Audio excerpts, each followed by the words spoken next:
Ladies and gentlemen, welcome back to this fabulous workshop. It is an absolute pleasure to have you here again because we're working on a HUNGA MUNGA. Yep, HUNGA MUNGA. Still can't get over how cool that name is. It's going to be a lot of fun making this. Can't wait to bring you along for the day, and I hope you enjoy. First things first, time to do some grinding.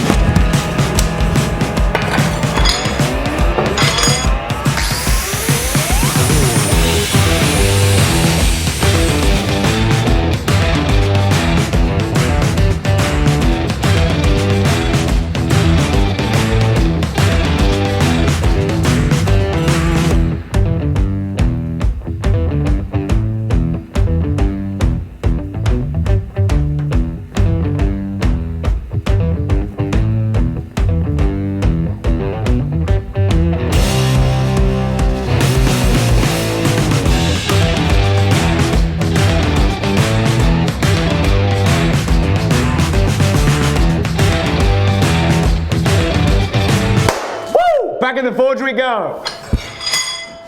Oh, ow, ow, ow. Okay. Woo.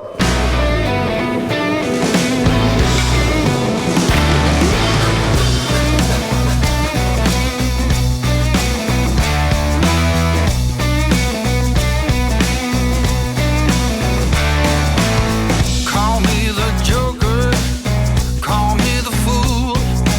When she calls, I always seem to lose my cool. Baby, I'm just a moth to your flame. And don't you know that loving you is a train wreck waiting to happen? Don't you know that loving you is a train wreck waiting to happen? Yes, it is, baby.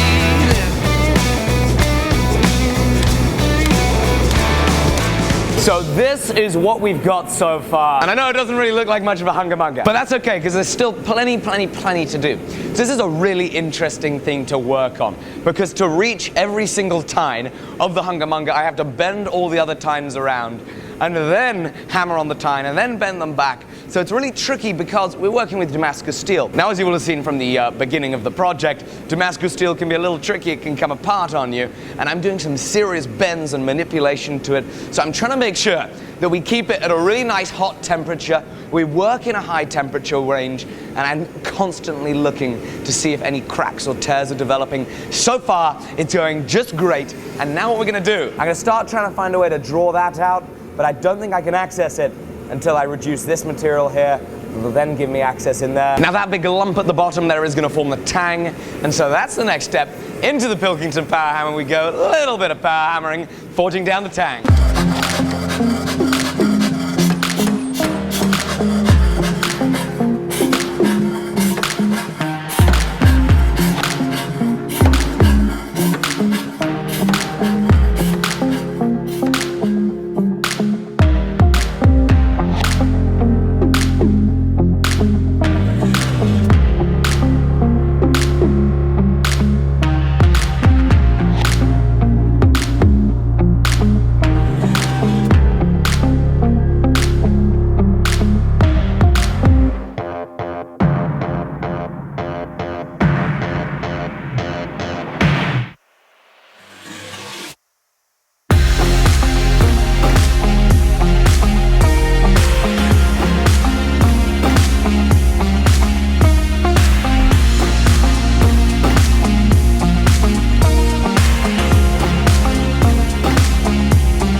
So I'm just drawing out this tine here on the side.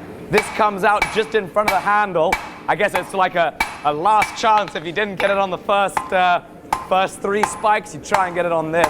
I'm drawing it out, and we're doing it here at the double horn anvil because I now have total clearance up and down to go either which way without interfering with it the same way I would on my London pattern anvil, because of how small it is, and also because that horn just doesn't extend out past the heel the same way this big beast does. Shockingly, I'd say that it's going pretty well. Not too many major issues.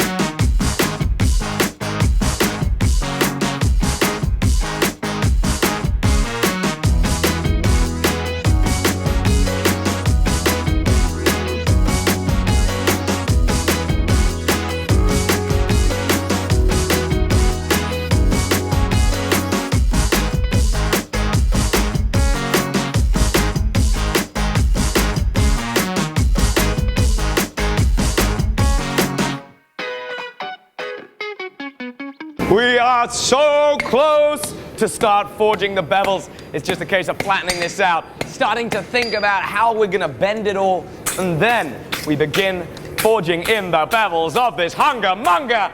And holy guacamole, this is a crazy, crazy object to be making. What a fun project. I'm having such a ball. I've got some great country music in my ears. I'm enjoying myself. Hammering away, wailing away, running. It's going so well. It's going so well. So now it's time to start forging the bevels.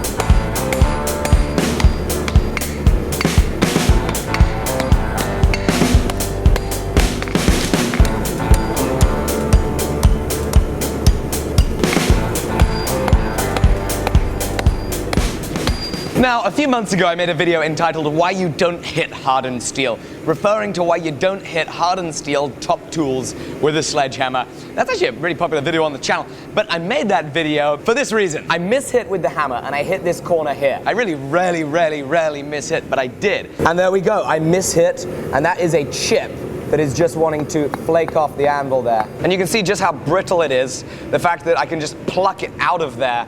And yes, it was perfectly fine. It stayed in one piece. But again, to reiterate my old video, it is super important that you avoid striking hardened surfaces with your hammers, because that could have been worse. That could have been worse. That could end up in somebody's leg, and that'd be a bad day. Thankfully, that stayed in the anvil. And so still, Alec Steele lives to fight another day.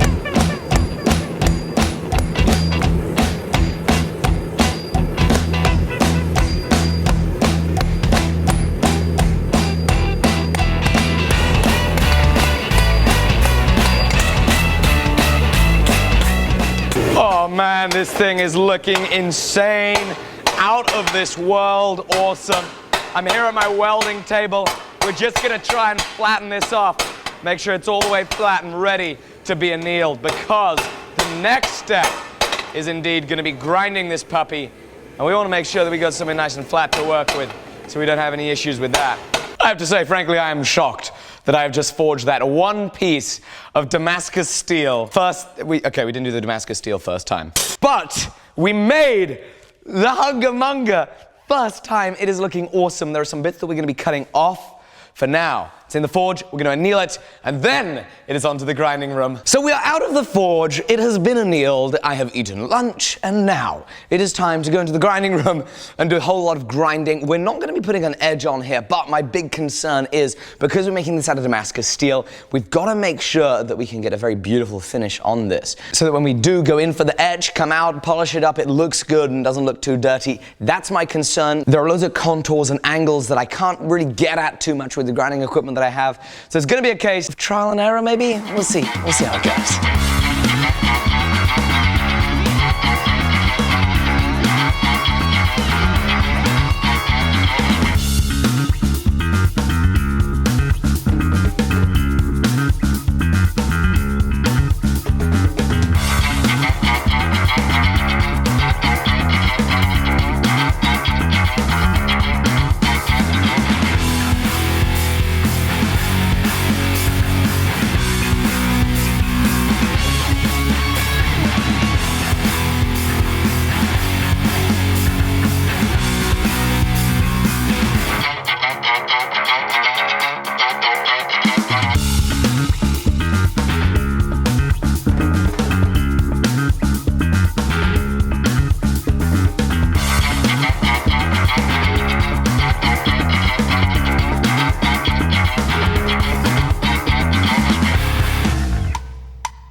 Shattered. Woo-wee! That was a lot of work. I now have an angle grinder finish on there, which is far less than ideal, but what it does is it roughs out those surfaces, and we've gone up to 120 grit on the angle grinder. Now we're going to run back over to the steel grinder, and we're going to start profiling it, getting the final profile that's a little closer to the HUNGA MUNGA that we're trying to make. I'm probably going to have a little bit of a 5-minute break before it and just kind of stand like this for about 5 minutes, just kind of stretching out. Because, takes a lot of effort to run that angle grinder.